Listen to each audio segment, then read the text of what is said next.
दोस्तों, जिस संसदीय समिति के सामने पेश होने में बड़े बड़े लोगों का पसीना छूट जाता है, उस संसदीय समिति के सामने 17 साल का सार्थक पहुंचा। और ऐसे ही नहीं पहुंचा, उसका वीडियो सोशल मीडिया पर इतना वायरल है, बाकायदा कॉन्फिडेंस के साथ, बिना डरे, पूरे आत्मविश्वास के साथ 17 साल का सीबीएसई छात्र जो है संसदीय समिति के सामने पहुंचता है, वहां पर प्रेजेंटेशन देता है। और दोस्तों, उस 7 पन्नों के प्रेजेंटेशन में वो एक तरीके से सीबीएसई के होश उड़ा देता है। उसे देख करके शायद नरेंद्र मोदी जी के खुद और धर्मेंद्र प्रधान के भी होश उड़ गए होंगे, और भारत के मीडिया के भी होश उड़ जाने चाहिए, क्योंकि जो काम देश की मीडिया का है वो 17 साल के एक लड़के ने कर दिखाया। 17 साल के लड़के ने बताया कि सीबीएसई की जो ओएसएम है, ऑन स्क्रीन मार्किंग, उसमें जो टेंडर प्रक्रिया है उसमें क्या खामियां हुई है, बाकायदा अपनी रिपोर्ट में बता रहा है। और उसके बाद दोस्तों, उस रिपोर्ट को देखने के बाद कड़ा एक्शन लिया गया, सीबीएसई के चेयरमैन और सचिव को हटा दिया गया। नमस्कार, मैं हूं गिरिराज शर्मा और आप देख रहे हैं सरल टॉक। दोस्तों, भारत के भीतर नीट के बाद सबसे ज्यादा जो चर्चा हो रही है वो सीबीएसई गड़बड़ी को लेकर के हो रही है। सीबीएसई के करीब 18.5 लाख छात्र जो है ओएसएम को लेकर के इतने परेशान हैं कि क्या ही कहा जाए। ऐसा लगता है कि बीते 70 सालों में छात्र इतने परेशान नहीं हुए होंगे जितने नरेंद्र मोदी की 12 साल की सरकार में सीबीएसई के छात्र शायद परेशान होते हुए दिखाई दे रहे हैं। जो काम पिछले 70 सालों में नहीं हुआ, जो नरेंद्र मोदी की सरकार में मात्र 12 सालों के भीतर दिखाई दे रहा है। ओएसएम में गड़बड़ी, मतलब सीबीएसई जैसी संस्था जिसका एक डंका बजा करता था पूरे भारत में, लोग सम्मान की निगाह से देखते थे, उस सीबीएसई संस्था को 2 कौड़ी का बना दिया नरेंद्र मोदी की सरकार ने। मतलब इतनी चर्चा जो है उसको लेकर के हो रही है, और किसी अच्छे काम को लेकर के दोस्तों हो तो बड़ी बात है, गर्व किया जाता है। लेकिन जब थर्ड क्लास चीजों को लेकर के चर्चा हो तो फिर क्या ही कहा जाए, क्योंकि थर्ड क्लास काम सीबीएसई में हुआ है। और जो शिक्षा मंत्री के रहते हुए उनका नाम है धर्मेंद्र प्रधान। दोस्तों, यहां पर एक संसदीय समिति थी, वहां पर इस 17 साल के छात्र को बुलाया गया कि आप आइए और आपने जो गड़बड़ी पकड़ी है उसे समिति के सामने पेश कीजिए। अब यहां पर सोचने वाली बात यह है दोस्तों, आपको लग रहा होगा कि नरेंद्र मोदी जी की सरकार ने बुलाया, लड़के को मौका दिया कि भैया आओ अपना प्रेजेंटेशन दो, लेकिन ये आपकी गलत फहमी है। एक्चुअल में इस संसदीय समिति के दोस्तों जो अध्यक्ष हैं वो हैं दिग्विजय सिंह, कांग्रेस के वरिष्ठ नेता, वो इसकी अध्यक्षता कर रहे थे, इसीलिए मौका मिल गया सार्थक को। अगर नरेंद्र मोदी की सरकार का इसमें रोल होता तो शायद सार्थक यहां तक पहुंचता ही नहीं, उसे अपनी बात कहने का मौका भी नहीं मिलता, क्योंकि नरेंद्र मोदी की सरकार की यह पहचान रही है बीते 12 सालों में कि वो किसी से कोई बात ही नहीं करते। किसानों का मुद्दा हो तो किसान से बात नहीं करेंगे, युवाओं का मुद्दा हो तो युवाओं से बात नहीं करेंगे, बस अपना फैसला सुनाते हैं कि हमने डिसीजन ले लिया है।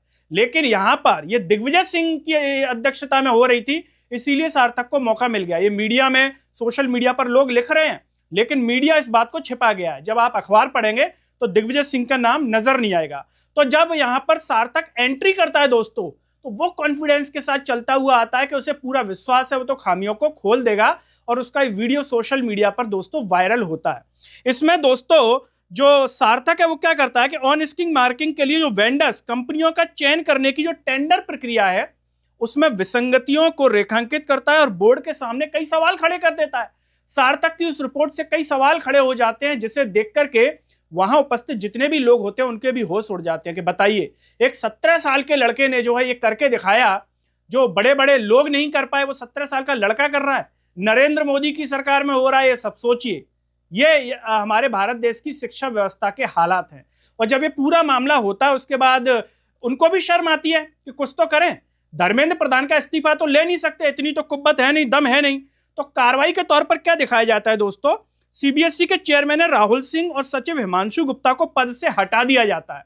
और ये मीडिया में खबर बड़ी बड़ी करके बताई जाती है कि जैसे गोदी मीडिया ने ये इस्तीफा लिया हो। और आईएएस लोखंडे प्रशांत सीताराम को नया सीबीएसई का चेयरमैन और वरुण भारद्वाज को सचिव नियुक्त किया जाता है। जब ये पूरा मामला चल रहा होता है दोस्तों, तो सोशल मीडिया पर लोग अपनी प्रतिक्रिया देते हैं। राहुल गांधी दोस्तों सार्थक के साथ उनके कुछ फोटो हैं और वो लिखते हैं कि सार्थक अपने सिद्धांतों पर अड़िग रहो, #टेंडर इन्वेस्टिगेटर। मतलब सार्थक को टेंडर इन्वेस्टिगेटर का यहां पर एक ख्याति वो जो है नाम दे दिया गया है, क्योंकि उसने टेंडर की खामियों को यहां पर बता दिया, उसका इन्वेस्टिगेशन किया। तो अंकित कुमार अवस्थी जो है वो लिख रहे हैं कि सीबीएसई के 12वीं बोर्ड में ऑन स्क्रीन मार्किंग सिस्टम में गड़बड़ियों को तार्किक तरीके से उठाकर चर्चा में आए सार्थक 17 साल के सार्थक सिद्धांत आज संसद भवन में शिक्षा संबंधी संसदीय समिति के सामने अपना प्रेजेंटेशन देने पहुंचे और इस संसदीय समिति की अध्यक्षता कांग्रेस के वरिष्ठ नेता दिग्विजय सिंह कर रहे हैं। एनडीटीवी इंडिया क्या लिख रहा है दोस्तों, 12वीं का बच्चा पकड़ ले सीबीएसई की गलती, तो सिस्टम क्या कर रहा था? सार्थक की प्रेजेंटेशन पर संसद में बजी तालियां, मतलब संसद में तालियां बजी इस लड़के के प्रेजेंटेशन के ऊपर। सोचिए, नरेंद्र मोदी जी को शर्म आनी चाहिए कायदे से कि वो अपने आप को कितना बड़ा दिखाते हैं और पेड मीडिया के द्वारा दिखाते हैं। लोग ये आरोप लगाते हैं कि पेड मीडिया हिंदुस्तान में चल रहा है नरेंद्र मोदी की सरकार के इशारों पर, और वो नरेंद्र मोदी को बड़ा चढ़ा करके पेश करते हैं, जबकि नरेंद्र मोदी में कोई दम नहीं है कि वो भारत को किसी भी लेवल पर किसी भी स्थिति में मजबूत बना पाए, चाहे वो आर्थिक लेवल हो, शिक्षा की व्यवस्था हो, यूनिवर्सिटीज हो, सब थर्ड क्लास होता जा रहा है। भारत की आर्थिक स्थिति थर्ड क्लास हो रही है, शिक्षा व्यवस्था थर्ड क्लास हो रही है, पेपर लीक थर्ड क्लास जो है इस तरीके से सामने आ रहे हैं, कुछ बताने की जरूरत नहीं है, और मीडिया तो थर्ड क्लास है ही। तभी कितनी रैंकिंग पे आ गया, करीब 157 158 रैंकिंग बताई जा रही है मीडिया की, एक करीब 180 देशों में। तो अब जो मीडिया ये यहाँ पर लिख रहा है दोस्तों कि 12वीं का बच्चा पकड़ ले सीबीएसई, तो भैया तुम क्या कर रहे थे? तुम भी तो मीडिया हो, तुम्हारे पास इतने इन्वेस्टिगेटिव रिपोर्टर हैं, इतना पूरा संस्थान है। अब तो एनडीटीवी अडानी का, तब भी नहीं पकड़ पाया। भैया अडानी का तो नाम चलता है पूरे देश में, तुम्हें पकड़ लेना चाहिए था। दोस्तों इसको लेकर के पत्रकार रवीश कुमार ने भी ट्वीट किया, और वो क्या कह रहे हैं, इसी दिल्ली में कॉलेजों के छात्रों का कितना दमन किया गया, जेएनयू से लेकर रामजस तक। आज इस पूरे विवाद में कॉलेज के छात्र नहीं है, उनकी आवाज नहीं है। अगर कॉलेज के छात्रों ने आंदोलन को लीड किया होता तो उन्हें सोरोस का बाराती बता दिया जाता। असहमति का स्वर बच्चों के बीच फूट चुका है। किस आत्मविश्वास से सार्थक संसद की कमेटी में जा रहा है? भारत के प्रधानमंत्री की चुप्पी को एक बच्चा चुनौती दे रहा है। मतलब वो कहना चाह रहे हैं कि एक बच्चा, पीएम नरेंद्र मोदी चुप बैठे हैं, उसको चुनौती दे रहा है।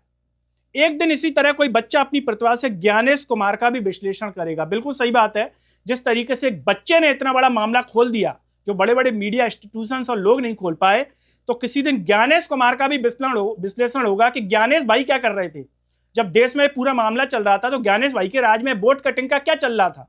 कोई ना कोई तो खोलेगा इसको, आएगा वो दिन भी। ये रवीश कुमार ने लिखा है। और इसके साथ ही साथ एक और ट्वीट किया है एएनआई की खबर को करते हुए, शानदार क्षण, देश के बच्चों को बुलाया गया है संसद की कमेटी में, इस युवक का आत्मविश्वास देखिए। मतलब ये बच्चा, ये छात्र इतने आत्मविश्वास के साथ जा रहा है कि मतलब कहने की कोई वही नहीं है कि इतना कॉन्फिडेंस। सोचिए, नरेंद्र मोदी की ये थर्ड क्लास व्यवस्था है जिसमें एक बच्चा जो है खुलासा कर रहा है। और इसके बाद दोस्तों मीडिया ने इस खबर को कई तरीके से छापा है कि सीबीएसई ओएसएम कंपनी का कच्चा चिट्टा खोलने वाले 12वीं के बच्चे को संसदीय कमेटी ने बुलाया, सार्थक ने गिनवाई।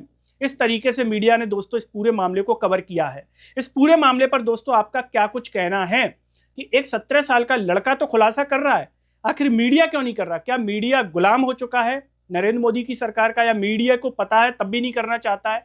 और क्या लगता है दोस्तों, आने वाले समय में धर्मेंद्र प्रधान का इस्तीफा होगा इस पूरे मामले पर, या फिर ये जो चेयरमैन और सचिव हटाए गए हैं इसी को खाना पूर्ति करते हुए धर्मेंद्र प्रधान को बचाने की कोशिश हो रही है? आपको जो भी लगता हो कमेंट बॉक्स में अपनी राय जरूर दीजिए। इस वीडियो को हर जगह शेयर कीजिए, चैनल को सब्सक्राइब कीजिए, साथ ही साथ सरल टॉक के Facebook, Twitter, Telegram, Instagram page को आप जरूर फॉलो कीजिए।